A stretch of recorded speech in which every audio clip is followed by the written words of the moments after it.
coming to the Mansha Palace. And as custom demand, we ask of your mission to the palace this afternoon. Well, Standing.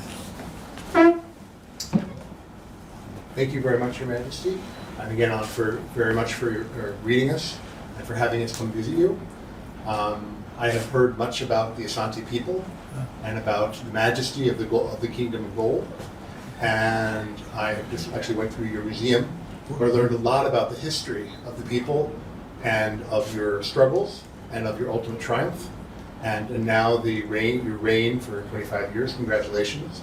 And I wish you and the Asante people, on behalf of the U.S. Embassy, many more years of peace and prosperity here in Ghana.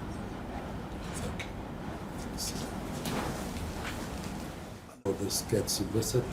Sure. I was informed by my office that you've taken over, therefore you're coming down to Kumasi to visit. Yes. Sure. I hope that you've enjoyed your stay so far in Accra.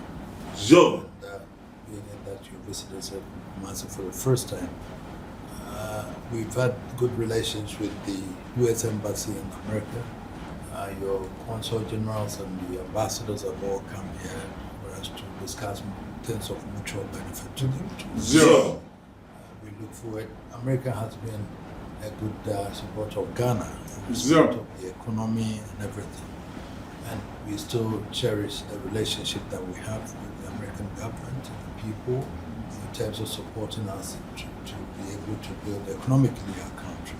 Sure. Therefore, we cherish the relationship, and we would encourage you during your duty tour.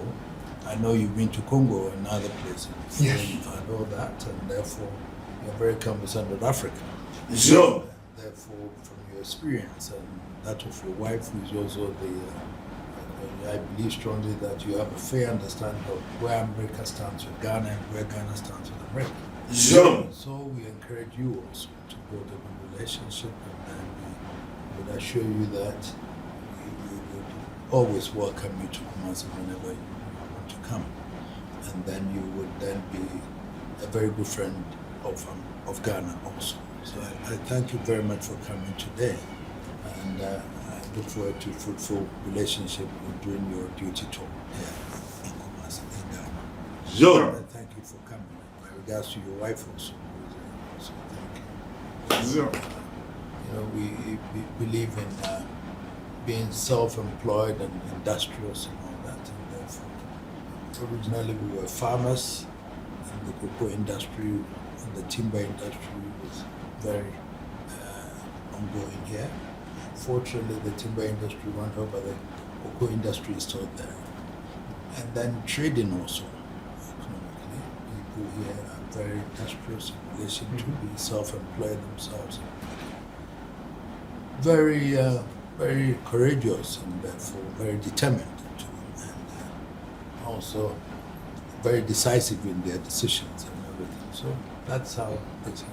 There's so many historical things that you can see. The museums. I don't know whether they had the long tour of that, or they cut your visit short when you were there. Did they cut your visit short? No, we got it. You managed to get through. We did some manage of to see most of the museum, Your Majesty.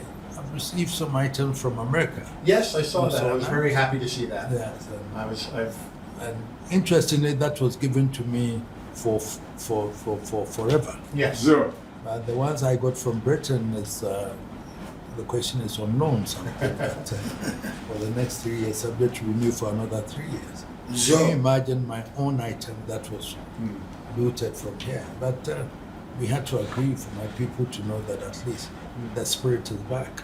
And ever since we brought them and displayed them, people have been visiting the museum to have a look. Well, they're eager to see whether these items, which were stolen from here in 1874, are back realistically. And that's what it is that we have. And it is the soul of the people, and it was detached from us, and then we are still getting them back. I'm still going to give a lecture in Britain in July at the British Museum, and I'm looking forward to being able to attract more of the artifacts to come back. Sure. And then see how best we can do it. But we will display it for the next 3 years and renew it for another 3 years. Who knows? We will continue with that. But that is how the story is. And we are here, and therefore we thank you for coming. But we believe Americans should be looking more at economy again. And the way, I know the whole world is in some sort of hard economic situations, but we would still count on the support in terms of technical support and all those things to be able to build the economy, whilst we also take steps to also find out how best we can also utilize our own resources in this country, which is also more important. So we are looking at all that, but we haven't gotten to the stage where we could be very independent ourselves. So if you talked about Ghana beyond aid, we haven't reached there yet. So we will still count on your support and everything, and especially the vulnerable people, where we can support them to stand alone in terms of education, technical support, and industrial-based investments also from the country. Because labor is cheaper. We have the University of Science and Technology here, so we have the personnel. And so if we can invest, encourage the American companies to invest here and export, adding value to our agricultural products and all those things, which will create employment for us to export. If we're able to export more, we gain more, we then would bring the inflation down. But unfortunately, that's where we are. Therefore, those are some of the things that the State Department and us could see how best we can go.